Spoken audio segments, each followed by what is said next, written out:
Hi everybody, welcome to the first Torah study of the fall 2022 semester. As you're all aware, loan forgiveness is in the news.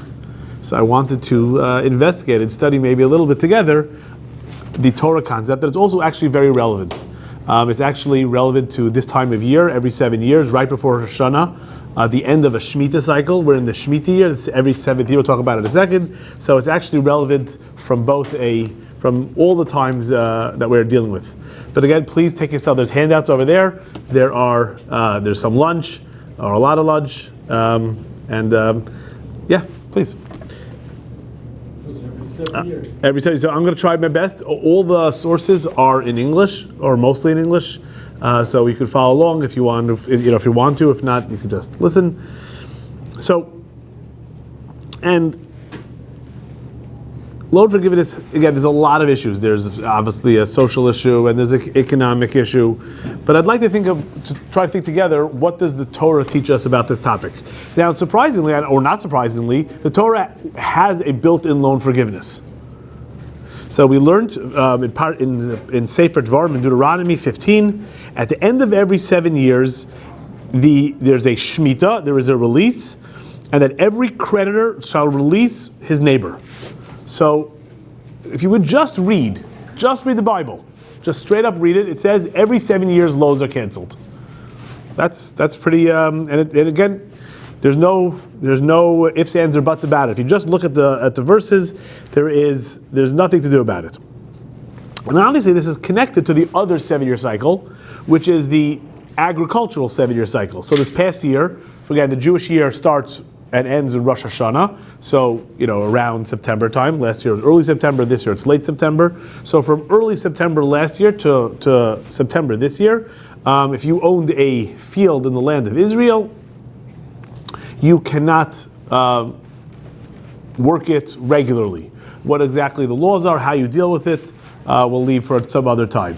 So there's a double cycle here. So that's a whole year. So from last Rosh Hashanah to this Rosh Hashanah, a whole year of agricultural Shemitah, or resting. And when it comes to loans, the Torah says miketz, which means the end, or it means the beginning, it might mean end, we might talk about that later, on the day of Rosh Hashanah this year. So that means September, I think, 25th at night, all loans are canceled. It's not a whole year event, it's a one-day event at the end of the Shemitah cycle. So every 7 years. So now, first we can ask ourselves the obvious question: what's the connection between these two Shemitahs? If they coincide, is there some relevance between the fact that you nullify the loans and you can't work the land? Maybe we'll talk about that. But also, why? Why? Now, if you're in an agrarian society, leaving the land fallow or not planting every 7 years, from a religious perspective, is a very religious act. You trust in God. It's also a social. Even though you own property, you allow. And property is the great divide between those who have and those who have not. This way, every 7 years, people get. Even though every 6 years, all the other 6 years, you have to give charity, and you give tithes. But in the 7th year, everyone gets to take food. It sort of tries to equal everyone out. That makes sort of sense. Again, it's hard and it's difficult. Obviously, if I own land, not to use my property, not to use my economic advantages for myself, is a difficult religious task. But we understand that. Where does loan forgiveness come from? Why are loans forgiven? What does it have to do with anything? So, there's a very interesting, on page 2, if you take a look, one of the most important works when we deal with the understanding of commandments. Interestingly enough, and I pointed this out before, that if from when the time the Torah was given, and even in the times of the Talmud, so that means for hundreds and hundreds and hundreds of years, none of the rabbis explained why. It was always what, right? What are you supposed to do? And what are the exact laws? And they explained the laws. The why of the laws only came about in the Middle Ages. Maimonides was one of the first rabbis to do it, but the one who did it the most systematically was in the 13th, 14th century in Spain by an anonymous author we don't know. The book is called Sefer HaChinuch, the Book of Education. We don't know who wrote it.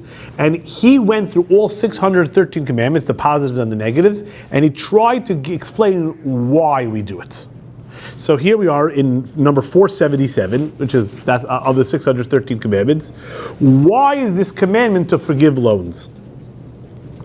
Now, if you would ask, if you would ask President Biden or those who are pro-loan forgiveness, why are they doing it?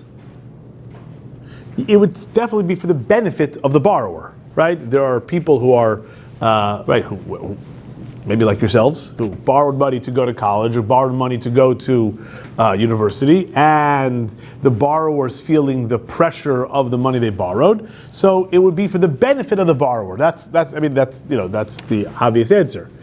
The Sefer Chinuch says something very interesting. Why do we release money? I mean, why do we have loan forgiveness in the Torah? To train our souls in the virtuous traits, the traits of generosity, the kind eye, and to have faith in God. And the faith comes from that if God gave me money, He'll give me money again. So even though I had money, I lent it out, I shouldn't worry if I'm getting the money back, because I should place my trust in God that, whatever money I had, I don't really need, I'll get more money. Like every sabbatical year, when we deal with the land, I trust in God. I was like, listen, I have my own land, everyone can take my food. What's going to be? I trust in God. So interestingly, according to the Sefer HaChinuch, loan forgiveness is to teach the lender. It's a benefit for the lender to become virtuous and proper and learn the proper traits for him. It's not a social advantage for the borrower. It's more a lender. It's teaching the lender to be a better person. And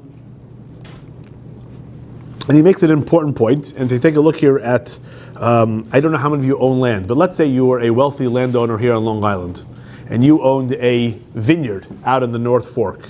I imagine that's everyone here.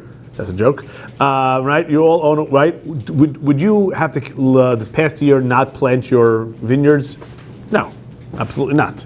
The laws of agricultural sabbatical year, Shemitah, only apply in the land of Israel, and only the biblical land of Israel. So, for example, if you would own a farm in Eilat, which is part of the state of Israel, everyone would agree that you could cultivate and plant your land, because Eilat, according to all opinions, was never historically biblical Israel. It is state of Israel, but not biblical Israel. The same might apply to other places. Let's say, for example, right, other parts of the Negev, this very southern Negev. So, on the North Fork of Long Island, right here, right, you drive 45 minutes here, beautiful vineyards, wineries. Would they have to leave the land fallow? Of course not. It's not the land of Israel. However, the rabbis instituted that the laws of nullifying loans applies throughout the world. It's not connected specifically to the land of Israel. So therefore, we here, sitting in Long Island, are going to have to nullify our loans come, about 20 days from today or 18 days from today. If someone owes you money, you might have to. We'll speak about how you get around that maybe, but you would have to nullify their loan and say, yeah, I don't want money back. And the same would be true if you would owe someone money and you say, listen, I don't have to pay you back. I don't know you money. It's nullified, right? And the point is that we should not forget. So, and the Chinuch makes the point: the rabbis instituted this practice everywhere because it's a good idea, and we don't want it to be forgotten. And again, we see here another place, the same thing. We have a commandment, which is the converse or the pro side, which is the commandment that you're not allowed to not lend. So, for example, today is September 6th. September 25th, I believe, is Rosh Hashanah at night. So let's say you come to me after this lunch and you say, can I borrow $100? I'm like, wait a second. I'm not stupid, right? I know that I'm not going to see you again for 30 days, and I'm not going to, right? So the Torah has a specific verse saying, don't not lend. Do not lend. I know this is a double negative, right? It's telling you, make sure that you're not that guy. Listen, that's smart. That's a smart businessman. You don't lend someone money. You know if it's going to be nullified. Sorry? Sorry? You bring yourself in a vulnerable position. That's right. Says so, but the Torah has a specific commandment and tells you, hey, don't be that guy, even though that's normal economic thought process. Says the Sefer Chinuch, where does it come from? Anyone who understands the ways of the Torah will understand that giving money to the poor brings about blessing. Lending money, and God, may He be blessed, judges a man according to his needs and gives you what you need. And the trait of stinginess is an iron partition, that if you're a stingy person, that blocks your connection to God. So here again, we see very clearly that the Sefer Chinuch's approach to all these commandments is not a social one.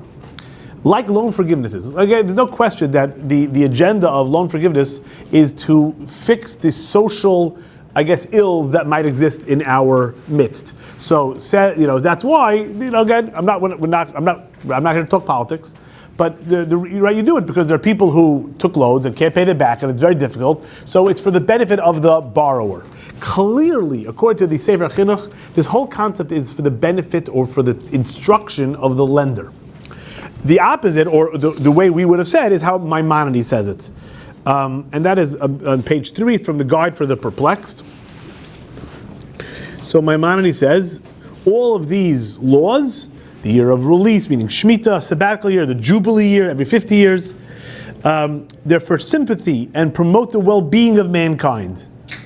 Other precepts, being kind to your servants, to the poor, renouncing any debts of the year of release, releasing slaves. So Maimonides is clearly the way we would have said, which is for the benefit of the poor. And every few years you have to basically reset your economy, and you can't perpetuate the cycle of economic, to use the word, injustice, where there are very wealthy people and poor people. So there's a reset every 7 years, and that's how Maimonides wants to look at it. So it's very interesting that there's a contrast, or a debate, or machlokas, you would say, between the Sefer Chinuch and Maimonides.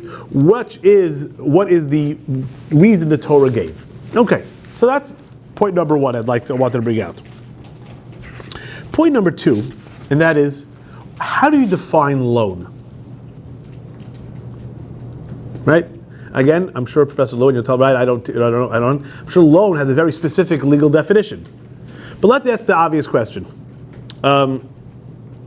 If I say, listen, I'd like a work study. We have work studies here, right? We have work study students in this, not in this room, but in Torah, right? Do you get paid for work? Right? There's a work study, right? I think so. Let's say we're undergrad. You're an undergrad, right? So, if I pay you on the first of every month to be my work study assistant. Okay, so let's say you're going to work for me 20 hours in the month of September, and then comes October 1st, you say, okay, Rabbi Fogel, 20 hours, I get X amount of money, whatever it may be. I said, listen, I'm really sorry. All loans have been canceled. I'm really sorry. So what would you tell me? You didn't take out a loan. You worked for me. I owe you wages. What is the difference between, again, if you ask me, could I borrow $100? I lend you $100. And then you owe me $100. So, well, actually, you lend me and I owe you $100, or you work for me, and now I owe you wages of $100. Is there any difference in owing? From a purely accounting or bookkeeping standpoint, there's no difference. I have to give you $100. Correct? There's no difference. If I borrowed $100 from you, you worked $100 worth of work for me. Yet, it says here, if you take a look at, we'll do the second one first. A debt to a shop. This is from Mishnah Shvius, chapter 10, verse Mishnah 1. If it's written in a document, we'll talk about it in a second. But a debt to a shop is not canceled. So if you go to the store, many people I don't like stores do this anymore. But in some areas, you don't have to pay. Like I can't imagine like Target does it. But if you go to like a gourmet glot, and you tell them, listen, I'm only going to pay you at the end of the month. Let's say no problem, and they'll let you rack up a bill for the month of September. So you're going to buy groceries the whole month. At the end of the month, you'll pay them. You'll give them at the end of the month, which is sort of common in some areas. Correct? I believe so. Could you say to them at the end again? It comes October 1st. Listen, I don't have to pay. I have to pay. You gave me a loan. It's nullified, right? I'll pay you in 7 years. I'm sorry? I'll pay you in 7 years. No, this year, perfect time. Right now, do all your shopping. No, it's nullified. I know, I'm saying, after this year, you'll start paying for 7 years. Correct, exactly. Right, you'll always make the due date. So the Mishnah says that's ridiculous. Now, it's sort of obvious. From a legal standpoint, we understand not every owing money is a loan. It's possible to owe money not through a loan. Same thing here is wages. A wage debt to a worker is not canceled. But now the Mishnah says something interesting. But if it's converted into a loan, it is canceled. So we cancel loans that are loans, but not owing money for a reason. That like you bought something or you worked. What's the difference? And what does that teach us? And this is very hard for us. And again, this is part of where we have to think. And this is always a very difficult thing when we talk about the Torah and ideas. How you think about applying the Torah to modern times. The Torah, when it was given, and even in the times of the Talmud, was not the same type of capitalistic system that we have today. Even like, say, I always bring this example. Alexander Hamilton, right, which is, I can't admit on a record that what I've watched or listened to, but right, how did he get from to New York? He didn't have any money to get on a ship, so he got lucky. People raised money and gave him charity. Okay, that's right. If you've seen the movie, or I've seen the Broadway show. But how did most people, young men, get to America? And they didn't have money for a ship passage, which was very expensive. How did they do it? And the best way to do it?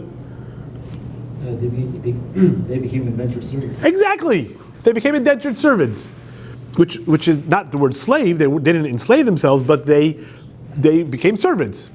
That means they promised for X amount of dollars, they would owe X amount of servitude, wages, right? That's not a loan. So it's a funny thing to think of because we don't think of humans as capital. With the abolishment, thank God, of slavery, right? We've stopped seeing human beings as a car, right? A car, we understand, is a form of part of the economy. So you could buy a car, rent a car, lease a car. You can do whatever you want. Humans, we don't treat as capital. But there wasn't that long ago, I'm not talking about slavery, even indentured servitude. You couldn't go to a bank and say, listen, I want to go to college, and in 5 years or 10 years, I'm going to make money. So give me money now, and I'll pay you back money in the future. That wasn't a thing. That didn't exist. How did you get money to pay when you needed it? You had to sell something. So the only thing you owned, if you lived, right, if you're Alexander Hamilton and you lived in whichever island you lived in the Bahamas, you wanted to get on a boat to New York, you'd have to sell the only thing you have. Yourself. There's nothing else to talk about. So how do we view today? This, I think, is a very open question, and it's hard to think about.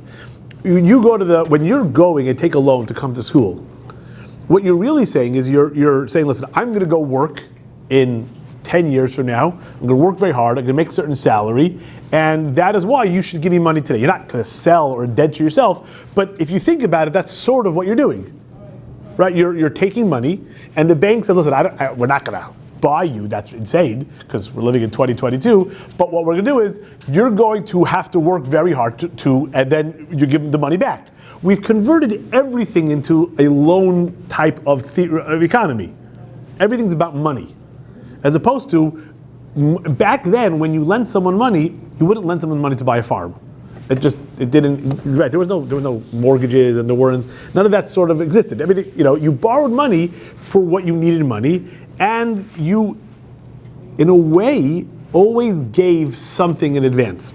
That's exactly what it says here at the top, that most people only lent money with collateral. So, for example, I got this lovely new watch, and if I wanted to borrow $50 for today, you wouldn't give me $50. But you would give me $50 if I gave you my watch. Why would you give me $50 to give me my watch? Yeah? If you can't pay back the $50, because he already has it. He already, it's not only a loan, it's also a purchase. It's up to me to decide how to end it off. If I give, right, people don't realize that if you take a mortgage, you are in a way, again, I'm not going to get into the legal aspects, but you are selling your house. At the end of the day, when you took that $1 million, the bank has a lien or owns the house in a way that if you don't pay the money, they can take it and own it. So interestingly, the Mishnah says, the Gemara says, that if you take a loan with collateral, that loan is not nullified either. So we see here that not every time you owe money is it a loan. A lot of times owing money is actually a transaction, and just because you owe money, it doesn't enter into the idea of nullifying loans. So this is something that, I don't have an answer. And I haven't really seen the rabbis speak about. If you borrow, this is what I've seen, right? So if you borrow money and you put your house as collateral, your mortgage is not canceled. I'm sorry, I don't care where you got your mortgage. You can't go to the bank and after Rosh Hashanah and say, haha, too bad. You can't do that. And you can't do it if there's a collateral. You can't do it on all the money you might owe Gourmet Glatt, the store. So which loans is the Torah referring to? And how would we view students taking loans? Which means I don't use the words, I don't get in trouble selling themselves, but every time a student takes a loan, what they're really saying is, I need money for my future. I'm not going to sell myself, but I promise you all my future wages for the 10 years or 20 years, depending on, right, of what I work, which is what you're doing. Is that a loan according to the Torah? Or is that more like a mortgage? Or is that more like wages? It's not so simple. And that question is really, would the laws of the Torah apply to student loan forgiveness? And I think it's an open-ended question. I haven't seen many rabbis discuss it, but again, from our discussion here, it's not so simple that all loans are included in loan forgiveness. Okay, that's point number 2. I don't want to keep you guys too long. And then there's a very interesting debate. I think we'll end with that, and we'll have to talk about, if you need a prosbul, we'll talk about that privately. And that is, okay, you asked me for $100 because you wanted to make a pizza party. That's like the most obvious loan. You borrow money for food. The money goes away, it's for food, you eat it, it's nothing around. Here's $100, pay me back October 1st. I forgot about this thing, Shemitah, I forgot about this loan forgiveness. October 1st comes along and you come to me and say, hey, Rabbi Fogel, here's $100. Remember you gave me on September 6th for pizza. I said, listen, I'm really sorry. Not really sorry. I'm happy to say I forgive your loan. The loan is canceled. That is what I have to tell you. That is, according to the Torah, that's the case. I give you $100 today because you need pizza, and then on October 1st I have to tell you, sorry, I'm not sorry, I'm happy, the money's yours. Says the Mishnah something interesting. What should you feel? What should you do? Again, technically, you borrowed $100, and now you don't owe it to me. Came along Rosh Hashanah, you don't owe it to me. What should you do? Be happy, right? Yeah, you made $100 free. Says the Mishnah, here in the middle of page 4, one who repays his debts after the 7th year, the sages are pleased with him. You should pay me back. And the Gemara says, what's the exact process? You come to me October 1st, said, Fogel, here's $100, I owe you. I say, no, I nullified your loan. The creditor must say, I remit it, I nullified it. But the debtor, the lender, the borrower, you should say, but I want to pay it either way. And then I may accept it. And this is a big debate. And now the Gemara tells a story even. Rabbah said, not only am I allowed to accept it, I'm allowed to look at you and go, give me the $100. I forgave your loan. I want $100. I'm allowed to do that. That sounds a little funny. But that says, Rabbah says, you're allowed to look at him and say, give me the money. Abaye says, whoa, that's are you really allowed to do that? But Rabbah said, that's his opinion, you are allowed to do it until he says. And now there's a story. There was a man named Abba Bar Marta or Abba Bar Minyumi. Rabbah tried to get money from him. And the guy came to this Rabbah, and Rabbah says, I forgave your loan. I forgive your loan. So the guy said, yay, went home. And Rabbah was very sad. Abaye said to him, why are you sad? He goes, I had to forgive the loan, but I really wanted my money back. So Abaye went to this guy, Abba Bar Marta, and says, did you bring him the money? He says, yeah. And what did he say? I forgive the loan. He goes, yeah, but he wants the money. He has to tell you religiously that he forgave the loan, but he wants his money. So Abaye said to him, did you say to him, nevertheless I want to repay you? And he says, no, I didn't know that. So he went back and says, I want to repay you. And Rabbi says, yes, thank you. Again, he took his money. So very interesting. So all of a sudden the Talmud, again, this is how the Talmud understood the Torah. The Torah says, I have to say it, I have to nullify it. But you still should give me the money back. You still should give me the money back. Now, there's a debate here. I'm not going to go into it. It's a debate whether or not you can get paid as actual payment, or you have to say it's a present. Yeah. Isn't this like some sort of conflict with believing God? Because he says that you should give it willingly. Yes. You know that all money comes from God, so therefore, isn't it some form of lack of belief that he had this intention? Excellent. So in other words, what you meant to ask is that according to the Chinuch's explanation, where the lender should inculcate the lessons of loan forgiveness, this seems to be against it. This would seem to prove, like Maimonides' opinion, that it's all for the benefit of the borrower, and the borrower should realize not to take free money, but the lender, it's not a lesson for the lender, which is what your point is, correct? Did I say that right? I'm not sure I wasn't following what you said. But You're saying is the lender didn't get the message from God. If he wants his money back, he didn't get his lesson, which proves that the whole, which that I'm adding words to what you were saying, which proves that more Maimonides' theory for the idea, more like other than the Sefer HaChinuch. Okay. Yes, correct. I would answer that's for sure a very valid point. And I could also argue, and this is the point, is that we sort of skipped. It's such a good question. I want to go back now. We sort of skipped the source because I was running for time. But if you take a look on top of page 3, the Sefer HaChinuch says, maybe you'll ask, what is the point of all of these laws if you can make conditions to not follow them? I'll say better, right? Like today, you're not supposed to work on Saturday, Shabbos, Sabbath, right? How many of you or let's say better, you're not supposed to work on Rosh Hashanah and Yom Kippur. Rosh Hashanah this year is a Monday and a Tuesday. Yom Kippur is a Wednesday. Are you going to sell all your stocks before Rosh Hashanah? Are you going to take your money out of your investments? Because what's going to happen is you're going to make money on Monday and Tuesday and Wednesday. You're going to make money during the week when your investments, Rosh Hashanah and Yom Kippur, are going to make money. You ever thought about that? No. Or let's say you're a wealthy real estate owner. You're Jared Kushner, right? He's a real estate owner. We know he's Jewish. He's a real estate. He owns real estate. He makes money. Even if he goes to the synagogue and he prays and he fasts, he does everything. But his business is to make money. So there are ways around the Torah laws. So the Sefer HaChinuch asks the question, what do you do with, how do you deal with the concept, which is a question, how do you deal with the concept of the Jewish laws when there are ways to get around it? And he says, don't be confused. The Torah warns us about things, even though it is possible to circumvent them with ordinances and conditions. And a very interesting point, that sometimes you can get around the Torah's laws, and it's not a problem. You did nothing wrong. But still the concepts are there meant to teach you something and inform you. So I think that's sort of the answer, which is on one hand, that you're supposed to follow laws, that if you follow the laws, you did everything okay, but you're still supposed to take a lesson. Sometimes the lesson might be too hard. Sometimes you're not holding there. It still informs you, even if you can't actually carry through. And I think we'll end in 2 minutes. So we'll just end with this point has to be made, that this topic is one of the most famous topics in rabbinic authority.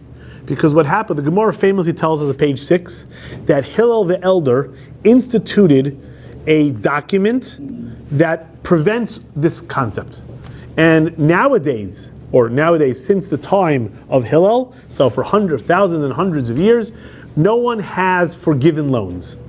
What they have, we have a document, which again, if someone owes you money, you should go to a rabbi or a rabbinical court, fill out this document sometime before September 25th at sundown, and it's called a prusbul, Latin, Greek etymology, and also Hebrew, which is basically you give your loans to the court.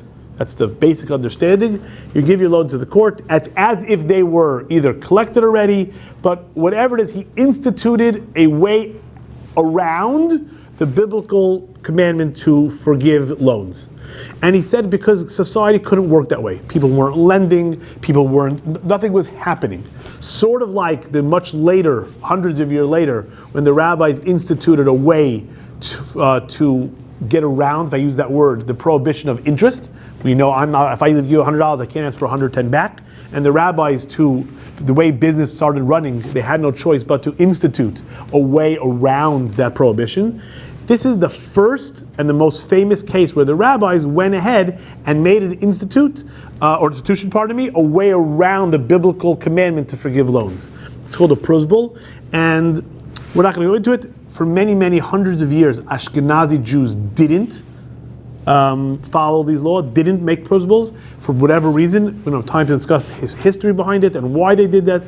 But today, almost everyone, Ashkenazim and for sure Sephardim, if someone owes you money, the way to collect loans is to write a prosbul. And I think this teaches us that sometimes it's a great idea. It's a wonderful idea to forgive loans. But if it's going to harm society to the point that, and again, I'm not here to talk politics, so we'll leave that to the politicians and to the everyone. But just because it's a good idea and it'll help people, if it's bad for the overall society, then one has to think about it. I thank you for listening and joining me.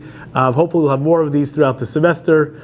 And just eat some more lunch and have a wonderful day.